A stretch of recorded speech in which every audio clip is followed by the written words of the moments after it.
Okay, so this is pretty interesting here, and because of where you're sitting, I might have to turn this. Did you see this Gillette commercial? No. Okay, so Gillette just released a new commercial, basically about toxic masculinity. Oh, okay. Okay, so let's take a look at that, and then kind of get your thoughts on that. Okay. Bullying. The Me Too movement against sexual Toxic harassment. masculinity. Is this the best a man can get? Is it? We can't hide from it. Sexual harassment is taking over. It's been going on far too long. We can't laugh it off. Who's the daddy? What I actually think she's trying to say. Making the same old excuses. Boys will be boys. Boys will be boys. Boys will be boys. But something finally changed. Allegations regarding sexual assault and sexual harassment. But she says And there will be no going back. Because we believe in the best in men. Men need to hold other men accountable. Smile, sweetie. Come on. To say the right thing. To act the right way. Bro, not cool. Not cool. Some already are. In ways big Yo, men, we're acting like we're gonna shake it. and small. I am strong. But some is not enough.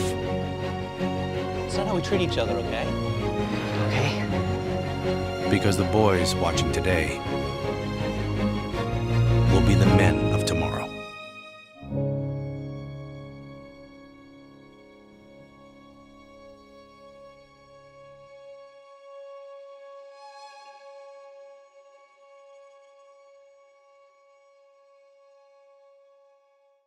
Thoughts right off the bat. Anything you're picking? Just glad I used Dollar Shave Club. My immediate thought harkens back to Alex Jones. Where are the men? Yeah. You know? It's ridiculous. Like, it's just the villainization of men as a whole because of actions of a few, you know? Mm-hmm. And it's just... like, it's ridiculous.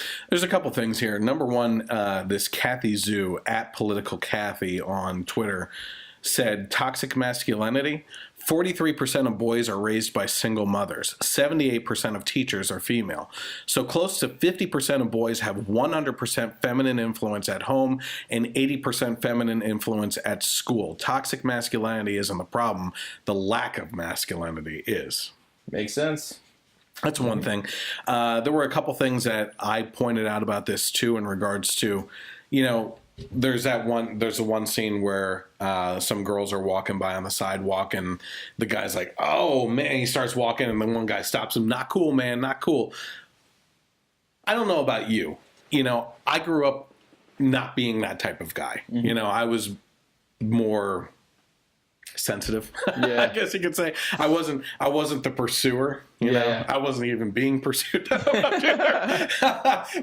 I did see those guys, right? Yeah. And the guys that are overbearing a-holes are the ones that the women pick. Yep. It's the jock on the team. Yep. That the popular one that treats women like crap and is just in for the sex and everything. They're going for those. Women read 50 Shades of Grey and want to be dominated and fantasize about that and everything. And I'm not saying that's right. As a matter of fact, I am pointing out that I think that's wrong. You know? But we live in a culture right now where we've said this before. You have women doing the Women's March. What was it, the day after? Yeah. Or 2 days after or something like that, of Trump like marching against, he said grab her private parts and everything. And like I said, they're going home and reading 50 Shades of Grey, which is far, far much worse than that. And it's like the hypocrisy is glaring there and everything. Now, and there's also just the natural element, right? When you just think of nature, like the alpha is they're competing for their mate, and normally the tougher whatever, they're the one that Get the lady. Stop right there, Mike. You're using science and comparing us with animals. Sorry. We are animals, right? That is yeah. science, what the people will say. There's no difference between humans and animals. Yeah. Yeah, but there's this whole thing. I get it, and there's a lot of stuff I actually agree with in here. Like I do believe, like Terry Crews said, we should be holding each other accountable and everything. But at the same time, there's a distinguishable line between men and women, and they're trying to move that line more into a feminized culture. Yep. Because they believe that it's more sensitive and not overbearing. Yeah, and they just think masculinity is wrong to begin with. Toxic masculinity. Yeah. Like, what does that even mean? Like, is it? No. Yeah. Well, again, as Jordan Peterson points out, when every time someone in an interview brings up the patriarchy and everything, he's like, "What patriarchy? What are you talking about? There's more men in the military. More men die in the military and are put on the front lines all the time. When women are in the military, they're held off the lines typically, right? Are you talking about the business world? Men take on higher risk positions and typically die more often on the job, and take on outside jobs more often. You as well. You and I both, right? Men have a higher incarceration rate, and for the same crime, spend more time in prison and everything. There's so many more things that work against men in society than work for. Are you talking about the overall, like, men run the world and everything? Listen, there was nothing stopping Hillary Clinton from being president besides herself.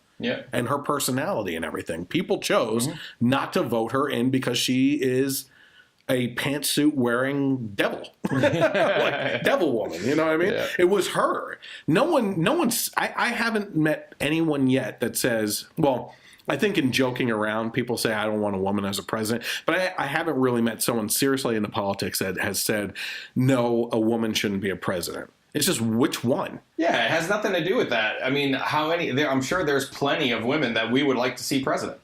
Absolutely. Has nothing to do with the fact of their gender or anything like that. It's just that's one thing that drove me so nuts about the election, is that everyone was just, who didn't vote for Hillary, was just painted as a sexist. Like, no, I didn't like her politics. Which is the same thing with Obama. Yeah. Oh. Again, you don't like black people. It had nothing to do with skin color. I thought Herman Cain would be a great one at the time, before his little thing went up in smoke as far as cheating on his wife and whatnot. You know what I mean? Like, I thought his 999 plan was really good. Who was the woman that was in the Republican primaries, the head of HP? The head of Hewlett Packard? What was her name? But I liked her. The one in California? She was in the primaries against Trump. Fiorini. Carly Fiorina. Carly Fiorina, yeah. I liked her a lot. Yeah. So it's not about their gender. No. You know, what do you bring I would love to the to table? see if who was campaigning in the primary against Hillary? Bernie. If it was Bernie against Fiorina, I would have voted for Fiorina. And anyone that didn't vote for her was a sexist. Yeah, well, all those Democrats, and sexists. I think we need to be playing those games too right now, because it just. But then I would be an anti-Semite. Yeah. Exactly. It's like, you can't win. The whole thing with all this is it comes down to identity politics, and you can't win. You know? Call me a racist feminist if Candace Owens ran for president and I voted for her. Am I a racist feminist? Yeah. Oh, yeah, I am, because she's a white supremacist. Yeah. And they also call Ben Shapiro a Nazi. Yeah, Nazi. You know? It's ridiculous.